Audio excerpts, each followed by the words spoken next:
Nellore rural నియోజకవర్గం పరిధిలో బరా షహీద్ దర్గాలో నిర్మిస్తున్న ముఖద్వారాలను ఎమ్మెల్యే కోటంరెడ్డి శ్రీధర్ రెడ్డి పరిశీలించారు. ముస్లిం పెద్దల సలహాలు సూచనలతోనే దర్గాలో అభివృద్ధి కార్యక్రమాలు చేపడుతున్నట్లు ఆయన తెలిపారు.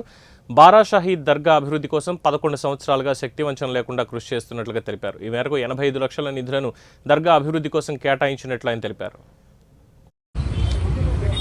ఈ జిల్లా, ఈ రాష్ట్రం కాకుండా, ఈ దేశం కాకుండా ప్రపంచంలో నలుమూలల నుంచి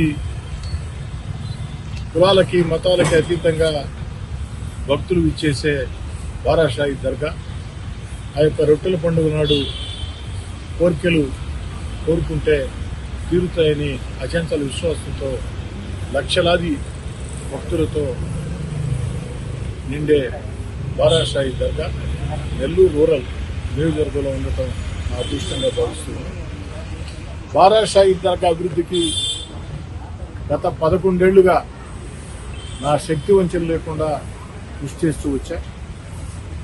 ఈ యొక్క ముస్లిం పెద్దల సూచనలు సలహాలు తీసుకుని వారి సూచనలు సలహాల మేరకి ఈ యొక్క బారా షహీద్ దర్గాలో అభివృద్ధి కార్యక్రమాలు చేపట్టాం. ఈనాడు ముఖద్వారాలు ఏదైతే